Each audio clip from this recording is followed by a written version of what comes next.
The World Cup is over. Was the third place game better than the final? What impact is ABS having on the game of baseball? And we'll go around the diamond and turn back the clock, and much more today on the winning season with Seth G. My name is Seth G, and I'm your host. Welcome in today. We've got a lot to cover. All kinds of great things going on in sports, so excited to get going. So let's jump right into the World Cup. So the World Cup finished up, and with two very, very different games, although certainly would argue that they're both entertaining in their own. So let's start with the third place game.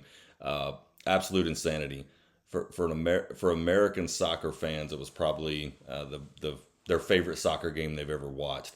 The game was back and forth. There was just an insane amount of scoring. Actually, it was the highest scoring game of any World Cup round since 1982. So both teams, England comes out, up 4-0 early, dominating the game. Certainly, I have to add, had they played like that against Argentina, they would have been playing on Sunday instead of Saturday. But nonetheless, and then they come back from halftime, and France gets up off the mat, scores 3 goals in a row. Mbappe scores twice. The game is just absolutely drunk the entire second half. And then Bukayo Saka has a hat trick. He gets a penalty kick. And, with the game, kind of, I guess I'll say, hanging in the balance, Jude Bellingham comes on as a substitute. If you guys didn't see this run, certainly worth a few minutes to take a look. He picks up the ball around midfield and just makes an incredible run all the way into the box. Goes around a couple of defenders, slides it right past the keeper, and finishes the win for England. And I would certainly add that finished the World Cup for Jude Bellingham. He was probably the best all-around player in the World Cup. He was absolutely phenomenal, as I mentioned on previous episodes, and it wasn't any different in his cameo appearance late in the third place game. I said it a few weeks ago. I think he's arguably the best player in the world. He's a unique soccer player in the sense that he's technically a midfielder, but I mean the reality is that he plays like a striker in so much of the game, but then can go back and control the midfield, which you just don't see that from many players, if any. So England takes third place. I suppose it was a nice consolation prize after their poor, their kind of collapse there in the semifinals, but they do finish off third. Now let's get to the final. So the final was the exact opposite. 1-0. Spain takes the win, and I think there's a couple things definitely want to call out around that game. So first of all, I say this with all due respect, but the reality is Argentina was beyond fortunate to even be in that game, and I don't mean be in the game close. I mean to even be playing in the final. Let's face it, they had quite a streak of some incredibly good luck and some good plays at times, but I think the reality is they should not have been in the World Cup final if you're just talking about who the best teams were. But nonetheless, they found themselves there against Spain, and for the complete madness that the third place game was, the final was very drastically different. I thought Spain was brilliant again. They continue to impress me so much throughout the tournament, and as I mentioned before, not flashy, not doing it with tons of superstars or big names outside of Yamal, but just the control of the game. Argentina, no room to breathe at all. Just anytime they touched the ball, there were 3 Spanish guys around them immediately. Spain controlled that game as much as I've ever seen a game at that high level in a final with 2 teams that had to go through a lot to get there. The way that Spain dominated that game from the beginning to the end was pretty incredible. Finally Spain breaks through in extra time. Yamal makes a beautiful cross to Dani Olmo, and he puts it in. At that point, honestly, the game could have been 5-0. Spain had just an enormous amount of chances, and Argentina could not generate anything. And I think what's interesting is total shots ended up 20-2 to Spain, 12-0 on target. So Argentina again did not get a single shot on target, and that was playing with 2 extra time periods on top of regular time. And it was the first team ever in a World Cup final to fail to register a shot on target.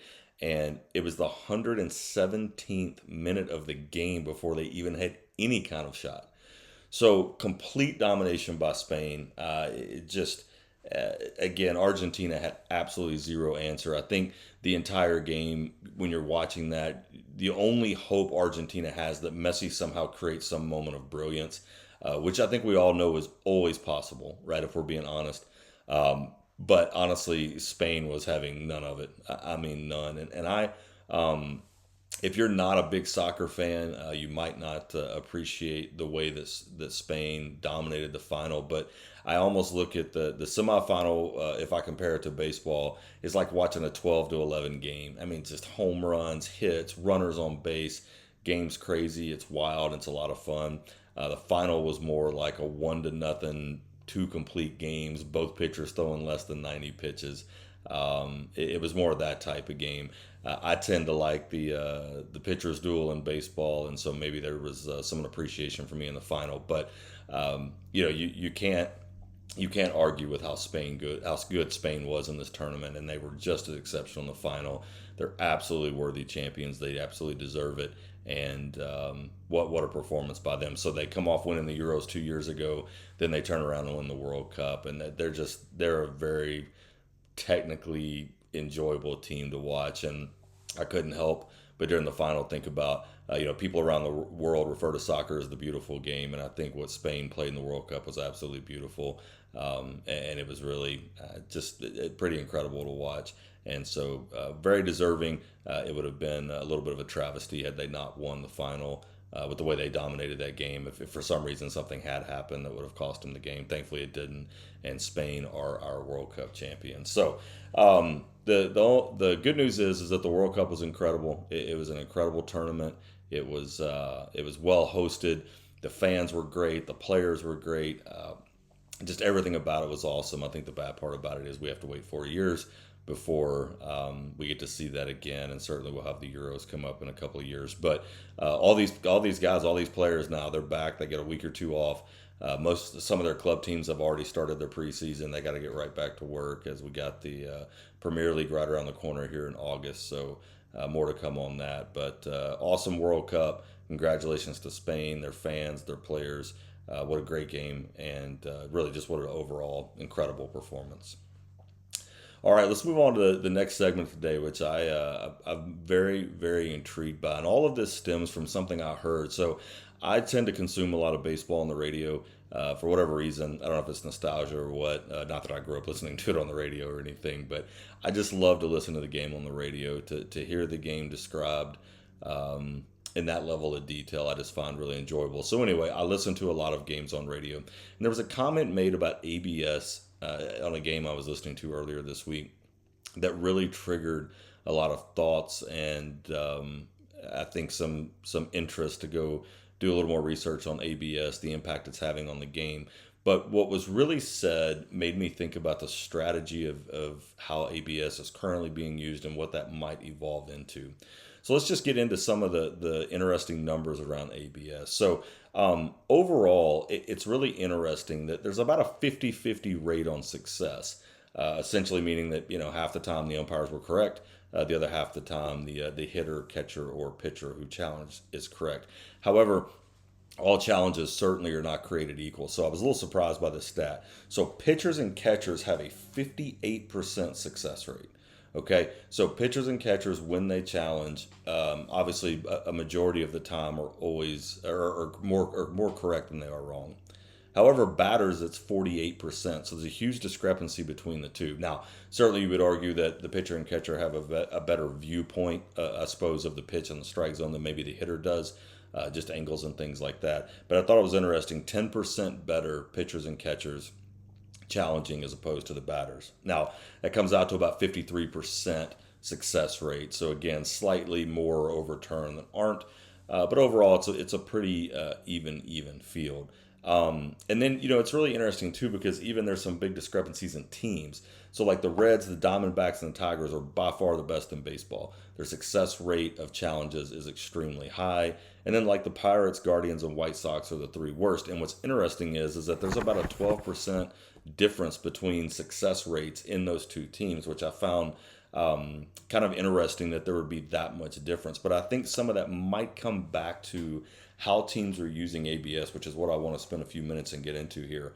But before I do that, there are a couple of players that definitely stand out when it comes to their challenges. So Tyler Stevenson of the Brewers, right? So this is an interesting stat. So he's a catcher for the Brewers. The statistics say that he has saved 2.9, or let's call it 3 net runs with his challenges. And so I won't bore you all with the math, but there's a lot of calculation that goes into how they determine a success or a failed challenge depending on the game, the count, runners on base, whether it impacted the game. So those statistics say that Stevenson has saved his team basically three runs this year through challenges, indirectly. And then Sal Stewart for the Reds has the best offensive numbers, and by far he also has by far the best success rate of any hitter in baseball, and he's generated almost 2 additional runs for his team based on his challenges. Again, using the same calculation. So there's definitely a bigger impact than just a ball or strike being overturned. And while certainly, if the bases are loaded and it's, strike, it's a full count and they call strike 3 and you get it overturned, well, I mean, obviously that generates a run if it overturned and it's ball 4. And I think the metrics certainly go much deeper than that, and they really, really dig into, things that happened that maybe didn't directly score a run, but the impact it had on the game. So all of that, I think, to say that as it's evolving here, so we're basically 100 games in, right, of ABS in the big leagues, and I think there's just a few things that I have found very interesting. So first of all, let's go back to the beginning of the season.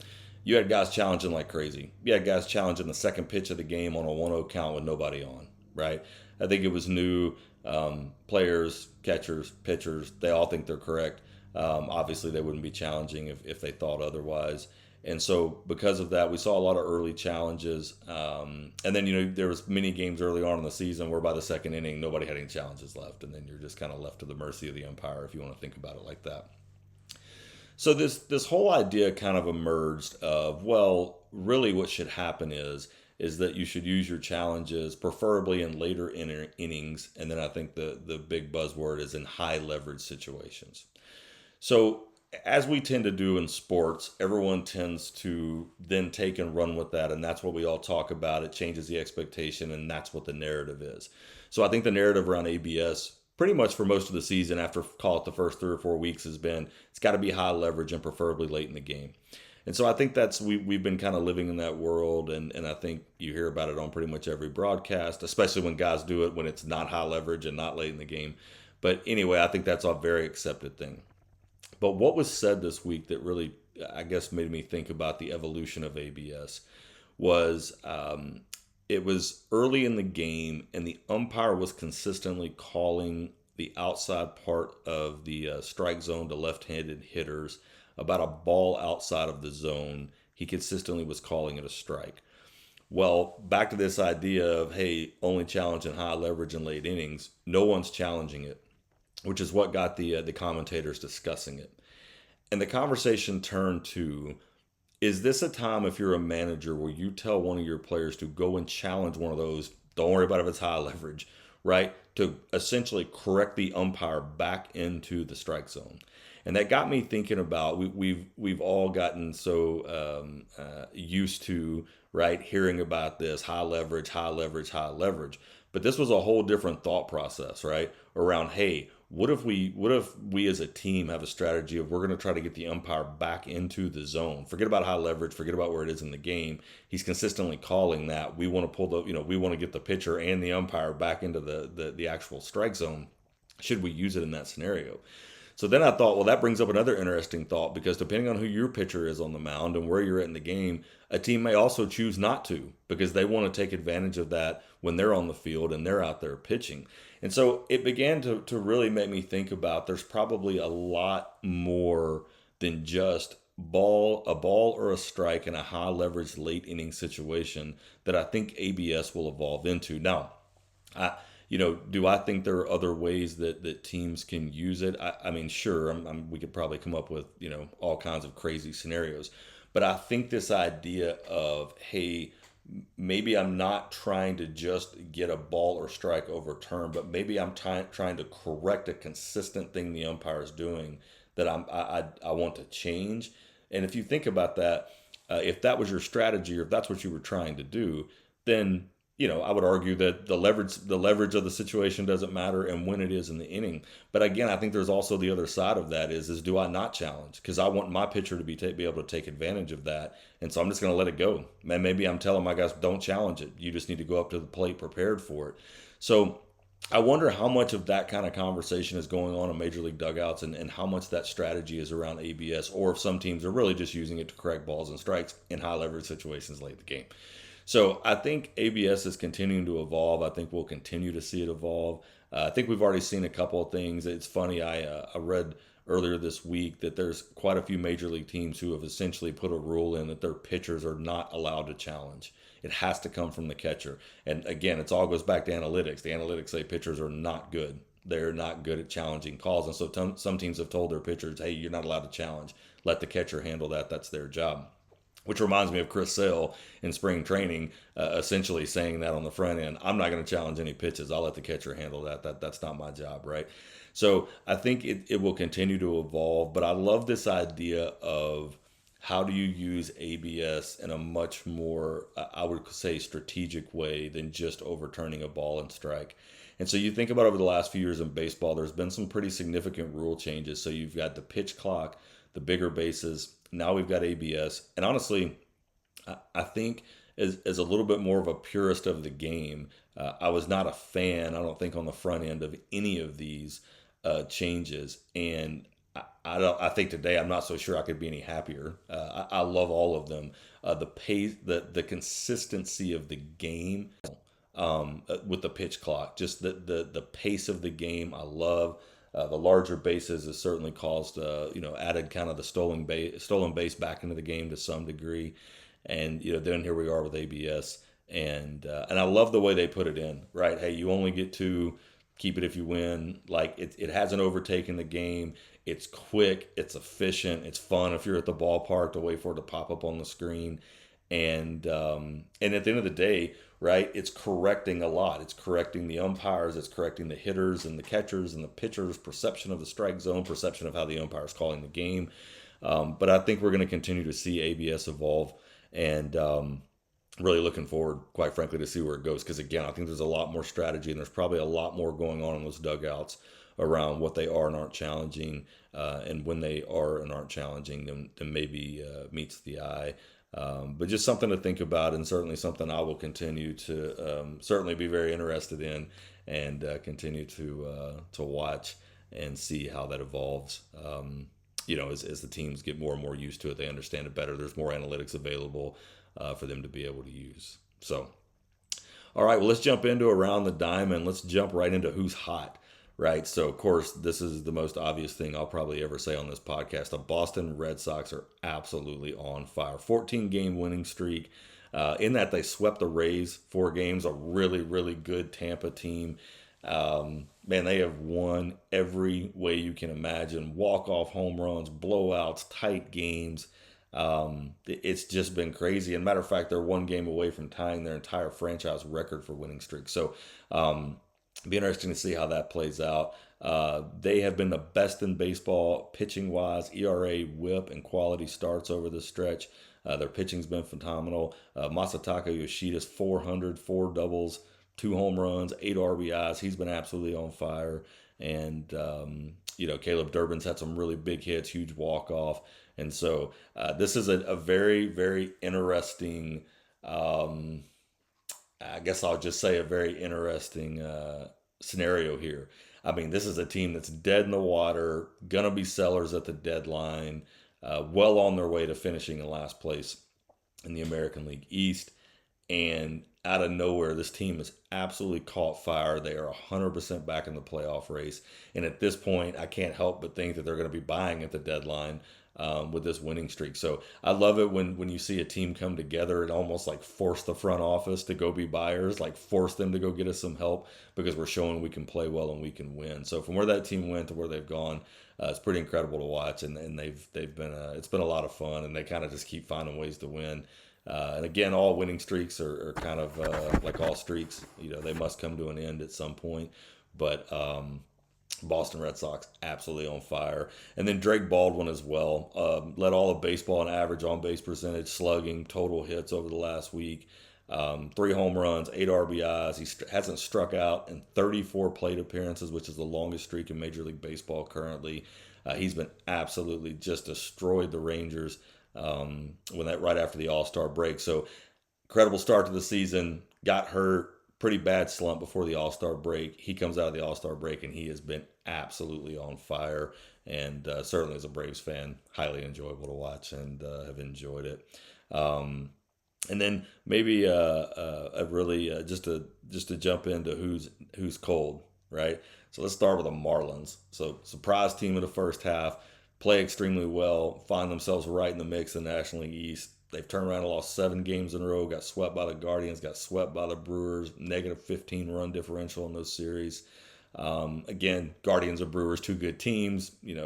Otto Lopez is hurt, Max Meyer's hurt. They're dealing with a couple of injuries, but that's a team that looked like it was really putting himself again in a position to maybe make a move or two and see how that turned out. And then they've kind of gone the other direction. This is such an interesting time in baseball of these 3 weeks because so many teams will go from buyers to sellers and sellers to buyers based on how their teams perform.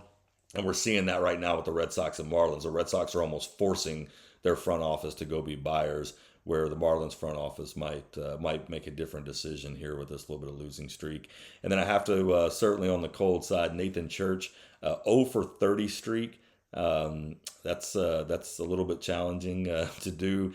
He ends up getting benched. I think the good news is he does finally break that streak. 103-mile-an-hour single off Jose Soriano in Anaheim. But definitely Nathan Church was really struggling and had a tough streak there. And then maybe just an interesting stat that I read that I thought was kind of crazy. So this got broke on July 6th, but the Dodgers had played 91 games in a row without playing extra innings. Longest in National League history by a lot. I think the next longest streak was 64, 65 games. It did get broken July 6th. They won in a walk-off against the Rockies, but kind of an odd stat that you don't hear very often, but 91 games in a row. So speaking of odd stories, so let's get into Turn Back the Clock. So I came across this, and I got to be honest, I had to read this story like 3 times. I was like, this cannot be a true story, but it is. So July 23rd, 1917. The Boston Red Sox are playing the Washington Senators. So Babe Ruth is pitching for the Boston Red Sox. He's 22 years old, and he's starting for Boston. Okay, Ray Morgan is the hitter, and Brick Owens is the umpire. So the first 4 pitches of the game are all called balls, and he walks them. And Ruth is apparently absolutely, really, really irate about the strike zone. So he storms off the mound to confront the umpire. So this is where it gets crazy. He's telling him to open his eyes, and Owens promptly ejects him, and Ruth followed through on his threat, and he punched the umpire behind the left ear. It took the Boston manager and local police to drag Babe Ruth off the field. His catcher was also thrown out of the game at the same time for defending his pitcher. So that in itself is a crazy enough story, but the story gets crazier. So just to recap, Babe Ruth he starts a game, he throws 4 straight pitches, 4 straight balls. He goes down, gets in an argument with the umpire, punches the umpire, and has to get drug out of there by the police, and his catcher gets thrown out. So that's the first part of the story, which I just find absolutely crazy, right? So then, after that, they bring in Ernie Shore from the bullpen, and they have to bring in Sam Agnew, okay? Now, this is important. There's a runner on first. Don't forget that. This is part of the story. So when he throws his first pitch of the game, Ray Morgan takes off to steal second base, okay? And he is promptly thrown out at second base. So that from that moment, okay, Shore is unhittable. He proceeds to retire the next 26 batters in a row. They finish out a 4-0 Boston victory. And here's some really like baseball stat nerd stuff that's a lot of fun. Okay, so Because he faced the minimum 27 batters, the original ruling for decades was it was officially credited in the record books as a perfect game for Ernie Shore. So in 1991, MLB's Committee on Statistical Accuracy tightened the definitions of statistical records, and they ruled that a perfect game must be a complete game pitched by a single pitcher who does not allow a single base runner. So because Ruth walked the first batter, the game is now officially classified as a combined no-hitter. So this is one of the strangest pitching stats you will ever hear. He got credited as part of a no-hitter, even though he didn't give up any hits, runs, no outs. He threw one punch and essentially only threw 4 pitches and walked one batter, and is part of a combined no-hitter. And then maybe this brings up the 1917 part. In case you were wondering, he was fined $100 and suspended 9 days for assault for hitting the umpire. So crazy story that happened this week in baseball back in 1917. And there's a lot of great Babe Ruth stories out there. I think everyone's really heard them. But when I came across this one, I was like I said, I couldn't believe that was true.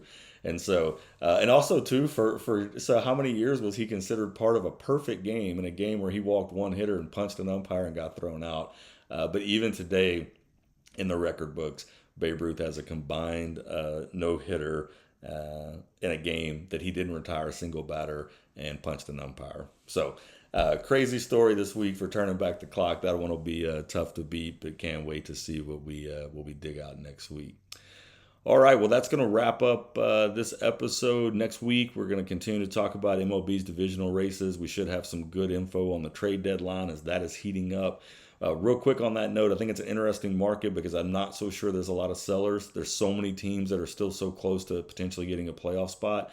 And if there aren't a lot of sellers, I can assure you that the price for the players that are on the trading block is going to be very, very steep because there's going to be a limited availability, which could make for a lot of fun.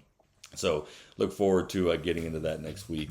If you like what you hear, make sure you subscribe, like the videos and the podcast. You can find me on YouTube, Instagram, X at Winning Season SG, and certainly find me at Spotify, Apple, or YouTube.